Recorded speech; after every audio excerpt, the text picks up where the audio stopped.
অনেকে বলে কাবার পাথরে হাজরে আসওয়াদে চুমা দিলে গোনা টেনে নেয়, এটা মিথ্যা কথা, এটা মানুষের বানানো। এরকম নির্ভরযোগ্য কোনো অথেন্টিক হাদিস নেই। কে বলেছে আপনার গোনা ওটা এনে নেবে? যেখানে হাজরা আসওয়াদের পাথর আছে, এই পাথরটাতে চুমু দিলে জীবনের গুনাহ সব মাফ করে দেয় কে? এটা জান্নাতি পাথর। কিয়ামতের দিন এই পাথরকে আল্লাহ একটা জিহ্বা দিবে, ঠোঁট দিবে, দুটো চোখ দিবে। এই পাথরটা দুধের চেয়ে বেশি সাদা ছিল। ফাওয়াসাওয়াদাতু খাতায়া বানি আদম, আদম সন্তানের পাপে পাথরটি কালো হয়েছে। আমির হামজা সাহেব যে দলের মধ্যে আছেন, সেই দলের দায়িত্বশীল ব্যক্তিরা যেন এই ব্যাপারটা নজর দেন। আপনাদের দলের সুনাম ক্ষুণ্ণ হচ্ছে। আপনাদের যারা উমরায় যায় বা হজ্জে যায়, তাদের একটা টার্গেট বা চেতনা থাকে, কি হজরে আসওয়াদে একটা চুমা দিলেই সমস্ত গুনাহ খাতা মাফ হয়ে যাবে, আমি জান্নাতে চলে যাব। ইন্দোনেশিয়ার ওই যে মোড়াটি আছে না, এমনি মানে কাবা ঘরের 4টা কর্নারের একটা কর্নারে একটা ব্ল্যাক স্টোন আছে। ব্ল্যাক স্টোন আল হাজার আল আসওয়াদ, কালো পাথর, এটাতে কিস করা সুন্নাত। নাম হচ্ছে হাজর আসওয়াদ। অনেক মুরব্বী 7 লক্ষ টাকা খরচ করে মক্কা জমিনে যায় ওই হাজর আসওয়াদকে চুমু দেওয়ার। হাজরা আসওয়াদ নাকি দুধের মতো সাদা ছিল, কিন্তু আদম সন্তানের পাপের স্পর্শে পাথরটা নাকি কালো হয়ে গেছে। কথা নাকি সত্য? হ্যাঁ, এর মর্মে হাদিস আছে, এটি জান্নাত থেকে আসা পাথর এবং এটি বনি আদমের। দলিল দেওয়ার পরেও দেশের মানুষ এখনো পর্যন্ত সচেতন হয় না। আমি এই যে 8-9 দিন আগে এসেছি কাবা শরীফ থেকে, কাবায় যে পাথরটা, এটা জান্নাতের পাথর, কিন্তু এই পাথরের কোনো ক্ষমতা নেই। যারা বলে যে এখানে চুমা দিলে গোনা সব শুষে নেয়, আমি অথেন্টিক হাদিস পাইনি। যারা পেয়েছেন একটু দেখাবেন তো। প্রিয় দর্শক, হাজিরা যখন হজ করতে যায়, হাজরে আসওয়াদ একটি কালো পাথর আছে। আমরা সকলেই জানি ওই পাথরের মধ্যে চুমা দিলে গুনাহ মাফ হয়ে যায়। এবার জামাতি বক্তা মুফতি আমির হামজা সাহেব আরেকটি বক্তব্য দিয়ে তোলপাড় সৃষ্টি করেছেন। হাজরে আসওয়াদে চুমো দিলে কোনো সওয়াব হবে না, এই কালো পাথরের কোনো ক্ষমতা নেই, এই পাথরের মধ্যে চুমা দিলে কোনো গুনাহ মাফ হয় না, এই কথা বলে আবার বিতর্ক সৃষ্টি করেছেন। আজকে আপনাদেরকে এই বক্তব্য শোনাবো এবং বিজ্ঞ আলেমগণ এই হাজরে আসওয়াদ যে পাথরটা আছে, এই পাথরে চুমা দিলে সওয়াব হবে নাকি গুনাহ মাফ হবে না গুনাহ মাফ হবে না, বিজ্ঞ আলেমে দ্বীনগণ কি বলতেছেন, বাংলাদেশের উলামাগণ আমির হামজা সম্পর্কে কি বলতেছেন, আজকে আপনারা এই ভিডিওটি সম্পূর্ণ দেখলে বুঝতে পারবেন। তো প্রিয় দর্শক, আমির হামজা সম্পর্কে আপনার মতামত কি, বিজ্ঞ আলেম উলামারা কি কথা বলে, এগুলো শুনে অবশ্যই আমাদেরকে কমেন্টে আপনি জানিয়ে যাবেন ইনশাআল্লাহ। তো আসুন আলেমদের মতামত এবং আমির হামজার কথাগুলো আমরা শুনে আসি। কাবা ঘরের 4টা কর্নারের একটা কর্নারে একটা ব্ল্যাক স্টোন আছে। ব্ল্যাক স্টোন আল হাজার আল আসওয়াদ, কালো পাথর, এটাতে কিস করা সুন্নাত, চুমু দেয়া সুন্নাত, এটা জান্নাতের পাথর। নূহ আলাইহিস সালামের বন্যার সময় পাথরটা হারিয়ে যায়, পরে এটাকে জাবালে আবু কুবাইস থেকে এনে আবার সেট করা হয়। এখান থেকে তাওয়াফ শুরু করতে হয়। কিয়ামতের দিন আল্লাহ তাআলা এই হাজরে আসওয়াদ পাথরটাকে একটা মুখ দিবেন, 2টা চোখ দিবেন। কারা কারা এটার মধ্যে চুমু দিছিল, কিয়ামতের দিন এই পাথরটা আল্লাহর কাছে দাঁড়িয়ে সাক্ষী দিবে। এখান থেকে তাওয়াফ শুরু, ঘুরে আসবেন, 7টা রাউন্ড দেওয়ার পরে আপনার এক তাওয়াফ হবে। এই যে বিশ্বনবী বললেন খুযু আন্নী মানাসিকাকুম, আমার কাছ থেকে হজের নিয়মাবলী শিখে নাও। আপনি না পড়লে শিখতে পারবেন? এজন্য কোরআনের স্লোগান হচ্ছে পড়ো, পড়তে পড়তে মরো। বলেন পড়ো, পড়তে পড়তে। যখন মন খারাপ তখন পড়বেন, যখন মন ভালো তখনও পড়বেন, যখন সুস্থ আছেন তখনও পড়বেন, যখন অসুস্থ তখনও পড়বেন, যখন মরবেন তখনও পড়বেন। কি পড়বেন? লা ইলাহা ইল্লাল্লাহ মুহাম্মাদুর রাসূলুল্লাহ। সুবহানাল্লাহ কইবেন না? পড়া ছাড়া এই উম্মতের কোন গতি আছে? দেখেন, দুনিয়ার কিতাব আল্লাহ শুরু করলেন ইকরা দিয়ে, আখিরাতের কিতাব আল্লাহ শুরু করেছেন ইকরা দিয়ে। আখিরাতে প্রত্যেককে আমলনামা দেয়া হবে, কাউকে ডান হাতে, কাউকে বাঁ হাতে। দুনিয়াতে যারা ভালো কাজ করেছে, ইসলামের পক্ষে যারা কথা বলেছে, যারা ন্যায় নীতির পক্ষে, সাম্য, মৈত্রী, ভ্রাতৃত্ব, ইনসাফ আর জাস্টিসের পক্ষে কথা বলেছে, সামনের দিক থেকে এসে ডান হাতে আমলনামা দেয়া হবে। নাম হচ্ছে হাজর আসওয়াদ। অনেক মুরব্বী 7 লক্ষ টাকা খরচ করে মক্কা জমিনে যায় ওই হাজর আসওয়াদকে চুমু দেওয়ার জন্য, ইহরাম আর কামর পর্যন্ত ছুটে যায়। অনেক মুরব্বী পায়ের ধাক্কায় নিচের মধ্যে পড়ে পাকিস্তানি পাঠান আর সোমালিয়া আর বিভিন্ন ইন্দোনেশিয়ান যুবকদের ধাক্কায় জীবনটা পর্যন্ত চলে যায়। মুরব্বী বুঝলাম না, একটা কালো পাথরকে চুমু দেওয়ার জন্য জীবনটা দিলেন। চট্টগ্রামের পতেঙ্গা চলে যান, অসংখ্য পাথর পাওয়া যায়, কক্সবাজারে পাওয়া যায়, সিলেটের জাফলংয়ে পাওয়া যায়, লাল নীল পাথর, কত রং বিরঙের পাথর। ওই পাথরকে চুমু না দেওয়ার জন্য আপনি মক্কার জমিনে আসলেন একটা কালো পাথরকে, হে হাজর আসওয়াদ তোমার এমন কি পাওয়ার, এমন কি ক্ষমতা, এমন কি শক্তি? হাজর আসওয়াদ বলে আমার কোনো পাওয়ার নাই, আমার কোনো ক্ষমতা নাই, আমার কোনো শক্তি নাই, তবে হ্যাঁ যেই দিন থেকে রাহমাতুল্লিল আলামিন তার দুইটা ঠোঁট মুবারক লাগিয়ে আমার গায়ে চুমু দিয়েছিল, ওই দিন থেকে আমার এত পাওয়ার, আমার এত ক্ষমতা, যে আমাকে চুমু দিবে তার জিন্দেগির গুণাগুলো চুষে আমি তাকে নিষ্পাপ করে দেয়। জোরে বলি সুবহান। আমির হামজা সাহেব যেই দলের মধ্যে আছেন সেই দলের দায়িত্বশীল ব্যক্তিরা যেন এই ব্যাপারটা নজর দেন। আপনাদের দলের সুনাম ক্ষুণ্ণ হচ্ছে, আপনাদের দলের 12টা বাজায় দিচ্ছে 2-3 জন বক্তা, এদেরকে থামান। এরা আপনাদের দলেরও 12টা বাজাইতেছে, মানুষের ঈমান আমলও নষ্ট করতেছে। জনাব আমির হামজা সাহেবের একটা বক্তব্য আমি শুনেছি। অবসর থাকলে আলেমদের জবান থেকে কিছু কথা শোনার চেষ্টা করি শিখার জন্য। আমরা মৃত্যুর আগ পর্যন্ত ছাত্র, আলেমদের জবান থেকে শুনবো, কিছু না কিছু শিখবো, নিজেদের ভুলগুলি সংশোধন করব, এটা হলো আমাদের নীতি। ওই নিয়তে কয়েকজন আলেমের বক্তব্য শুনলাম, এর মধ্যে জনাব আমির হামজা সাহেবের একটা বক্তব্য সামনে আসলো। সেখানে তিনি বলেছেন যে কয়েকদিন আগে উনি মক্কা মুকাররমা থেকে হজ করে এসেছেন এবং সেই হজে বিস্তারিত সব দেখে ডকুমেন্ট সব সংগ্রহ করে উনি বললেন হাজরে আসওয়াদ পাথরের মধ্যে চুমা খাইলে যে গুনাহ মাফ হয় এটা কোরআন হাদিসে কোথাও নাই। এই বক্তব্য শুনলাম, আমির হামজা সাহেব বললেন। আমি শোনার পরে আমি আমার কাছে যে অ্যাপসগুলি আছে বিভিন্ন কিতাবের, সেগুলিতে একটা তল্লাশি দিলাম। এমনি তো আগে পড়ছি, পড়লেও দেখা যায় এই ধরনের কথা শুনলে হঠাৎ করে একটা টেনশন ঢুকে যায়, ঘটনা কি কয় উনি। আমি তখন হুজুর এই কয়েকটা হাদিস শরীফ খুঁজে বের করলাম, এই যে এগুলি সব বের করলাম ওখানে বসে বসে, অবসর ছিলাম, এইগুলো বের করছি। কমপক্ষে না হইলো 40-50টা কিতাব থেকে দলিলগুলি বের করছি। সেখানে একটা হাদিস শরীফ শুধু আপনাদের পড়ে শোনাই। আমার এই ভাইয়েরা কতটা গবেষণা করে কথা বলেন। একটা হাদিস শরীফ রয়েছে, আগে মূল মতনটা হলো মাসউল হাজারি ওয়ার রুকনিল ইয়ামানি ইয়াহুত্তুল খাতায়া হাত্তান। যদি রুকনে ইয়ামানিতে অথবা হাজরে আসওয়াদ পাথরে আপনি চুমা খান বা মাসেও করেন, ধরেন কোন মতে ধরতে পারেন, তাহলে আপনার অতীতের যত ভুল ত্রুটি আছে, গুনাহ আছে, এগুলি আল্লাহ তাআলা মাফ করে দেয়। সুবহানাল্লাহ বলেন।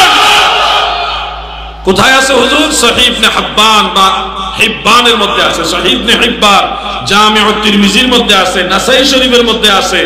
ও আমার ভাই, এরকম অনেকগুলো কিতাবে আছে, এমনকি লা মাযহাবী নাসিরউদ্দিন আলবানী পর্যন্ত এই হাদিসগুলোকে সহিহ বলছে।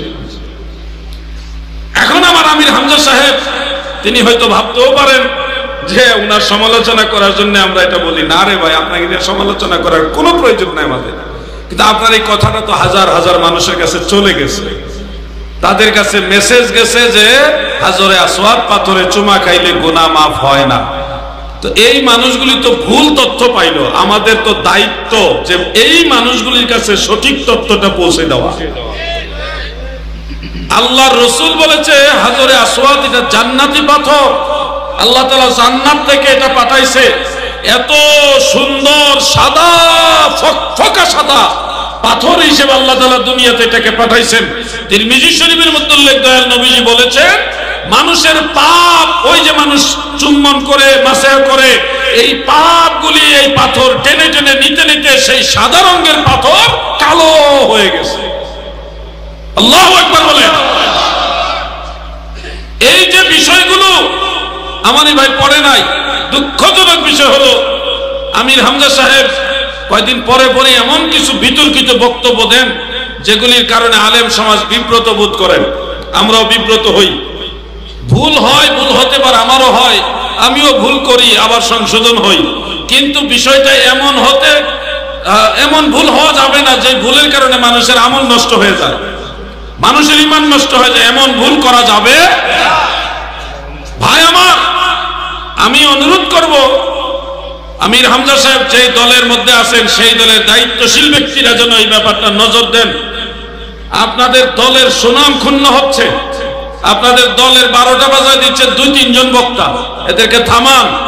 এরা আপনাদের দলেরও 12টা বাজাইতেছে, মানুষের ঈমান আমলও নষ্ট করতেছে। কয়েকদিন আগেও শুনেছি গুনাহ থেকে আমরা সবাই মাপ পেতে চাই, শর্টকাট কিছু আমল আমরা চাই যে হুজুর এমন একটা কাজ বলেন, এমন একটা কথা বলেন যেটাতে জীবনের সব গুনাহ খাতা মাফ হয়ে যাবে। আমরা বলি যে রোজা করেন, আমরা বলি যে নামাজ পড়েন, আমরা বলি ওযু করেন, ওযু করলে আপনার হাতের গুনাহগুলো মাফ হবে, চোখের গুনাহ মাফ হবে, মুখের গুনাহ মাফ হবে। কিছু মানুষ যারা উমরায় যায় বা হজ্জে যায় তাদের একটা টার্গেট বা চেতনা থাকে কি, হজরে আসওয়াদে একটা চুমা দিলেই সমস্ত গুনাহ খাতা মাফ হয়ে যাবে, আমি জান্নাতে চলে যাব। সুবহানাল্লাহ বলেন। কথা সত্য, আল্লাহ রাসূলের এক হাদিস থেকে বোঝা যায় যে হজরে আসওয়াদে চুমু দিলে আল্লাহ তাআলা গুনাহ খাতা মাফ করবেন। কোন গুনাহ? সেটা ছোট গুনাহ, কবিরা গুনাহ, হক্কুল ইবাদ, বান্দার হক যেগুলো আপনি নষ্ট করেছেন সেগুলো কিন্তু মাফ হবে না। মাফ হবে? আরেকজনের হক মারলে শুধু তওবা করলে যথেষ্ট না, হক বুঝিয়ে দিতে হবে, হক বুঝিয়ে দিতে হবে। এই হাজরে আসওয়াদ, হাজার শব্দের অর্থ হচ্ছে পাথর, আসওয়াদ শব্দের অর্থ হচ্ছে কালো। হাজরে আসওয়াদ যখন পৃথিবীতে আসলো, কিভাবে আসলো? ইব্রাহিম আলাইহিস সালাতু ওয়াস সালাম, নবীর নাম জানেন? জানেন আপনারা? তার ছেলের নাম কি? ইসমাইল আলাইহিস সালাতু ওয়াস সালাম। উনি কাবা ঘর নির্মাণ করেছেন, সংস্কার করেছেন ইব্রাহিম আলাইহিস সালাতু ওয়াস সালাম। ইব্রাহিম আলাইহিস সালাতু ওয়াস সালাম যখন নির্মাণ করতেছিলেন কাবা ঘরটা, একটা স্ট্রাকচার যখন উনি দাঁড় করিয়েছেন, দাঁড় করানোর পরে এবার ইব্রাহিম আলাইহিস সালাতু ওয়াস সালাম ইসমাইলকে বলছেন, ও ইসমাইল, কাবা ঘর নির্মাণ হয়ে গেছে, মানুষজন যে তওয়াফ করবে এই তওয়াফটা যাতে করে সহজে করতে পারে একটা চিহ্নায়ন দরকার, চিহ্ন দেওয়া দরকার, একটা সুন্দর পাথর নিয়ে আসো। ইসমাইল আলাইহিস সালাতু ওয়াস সালাম বললেন, ও পিতা, সম্মানিত পিতা, আপনি আদেশ করেছেন, সে আদেশ আমি অবশ্যই মান্য করব। তবে একটি কথা, এতক্ষণ ধরে আপনার সঙ্গে আমি কাজ করছি, আমি একেবারে ক্লান্ত, পারছি না, এই মুহূর্তে একটু পরে নিয়ে আসি। পিতা বললেন, তুমি যতই ক্লান্ত হও না কেন, যাও একটা সুন্দর পাথর নিয়ে আসো, যে পাথরটা আমি এই জায়গায় সেটে দেব। ইব্রাহিম আলাইহিস সালাতু ওয়াস সালাম যখন আদেশ করলেন পাথর খোঁজার জন্য, হযরত ইসমাঈল আলাইহিস সালাতু ওয়াস সালাম দূরে চলে গেলেন। যাওয়ার পরে দেখতে পেলেন একজন ব্যক্তি, উনি প্রথমে বুঝেন নাই যে ইনি ফেরেশতা, একটি পাথর নিয়ে এসে হাজির। এত সুন্দর পাথর, যে পাথরটি দুধের চাইতেও বেশি সাদা ধবধবে ছিল। বলুন সুবহানাল্লাহ। পাথর নিয়ে এসে বৎসকে দিয়ে দেওয়া হলো যে যাও যাও যাও, তোমার বাবাকে বলো এই পাথর দুনিয়ার কোনো পাথর নয়, বরং এই পাথর আল্লাহ রাব্বুল আলামিন জান্নাতি পাথর ভেঙে একটা অংশ তোমার জন্য, তোমার বাবার জন্য পাঠিয়েছেন। যাও এই পাথর নিয়ে যে আল্লাহর ঘরের কিনারায় সেটে দাও। বলুন সুবহানাল্লাহ। ইসমাঈল আলাইহিস সালাতু ওয়াস সালাম ওই পাথর নিয়ে আসলেন। নিয়ে আসার পরে বাবার হাতে পাথর তুলে দিলেন। ইব্রাহিম আলাইহিস সালাতু ওয়াস সালাম সেই পাথর ওখানে সেটে দিলেন। আল্লাহর নবী বিশ্বনবী সাল্লাল্লাহু আলাইহি ওয়াসাল্লাম বলছেন, আল্লাহ রাব্বুল আলামিন কিয়ামতের ময়দানে এই পাথরটিকে জাবালে কুবাইসের চাইতেও বড় বানিয়ে দিবেন। যে পাথরের দুইটি ঠোঁট আল্লাহ তাআলা তৈরি করে দিবেন, একটি জিহ্বা তৈরি করে দিবেন। কিয়ামত পর্যন্ত যত মানুষ ওই পাথরের উপরে চুম্বন করবে, চুমু দিবে, স্পর্শ করবে, যে যেই উদ্দেশ্য নিয়ে চুমু দিয়েছে, কিয়ামতের ময়দানে পাথরের বাক শক্তি আল্লাহ তাআলা খুলে দিবেন, আর পাথরও বলতে থাকবে। বলুন সুবহানাল্লাহ।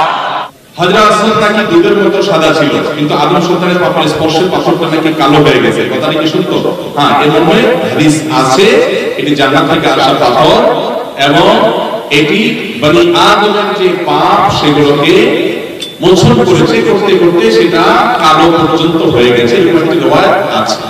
আমার মনে আমি শেষ করি, সাইফুল্লাহ ভাই বসে আছেন, রাত অনেক হয়েছে, প্রশ্ন আরো যেগুলো আছে সেগুলোর উত্তরে ইনশাআল্লাহ বিসমিল্লাহ আমরা পরবর্তী কোন লাইভ অনুষ্ঠানে অথবা ইনডোর প্রোগ্রামে আমরা আল্লাহ চাইতে দিয়ে দেব। যেহেতু মাহফিল আমরা এই বছর মাহফিল নাই, সামনের বছর যদি মাহফিল করার পরিকল্পনা আমাদের নাই, অতএব ইনশাআল্লাহ লাইভ অনুষ্ঠানে আমাদের শুক্রবারের লাইভে আমাদের পেজে অথবা ইনডোরে বিভিন্ন প্রোগ্রাম রমজান উপলক্ষে হতে পারে, এবং 22 তারিখে ঢাকায় ইনডোর প্রোগ্রাম আছে, সেগুলো ইনশাআল্লাহ উত্তরগুলো এগুলো আমি প্রায়োরিটি ভিত্তিতে রেখে দিলাম। আপনাদের এখানকার প্রশ্ন এগুলো আমি নিয়ে গেলাম, এগুলোকে ইনশাআল্লাহ গুরুত্বের বিচারে আশা এমন ভাবে ডুয়ে নি মুখটা এই জিনিসটা দুধ তো সুমার দিয়া করে আওয়াজ, মানুষের উফরু দিয়ে আবার এমনি কষ্ট পরে মানুষের দূরে দূরে দূরে দূরে পরে এইভাবে চুমা দেয়।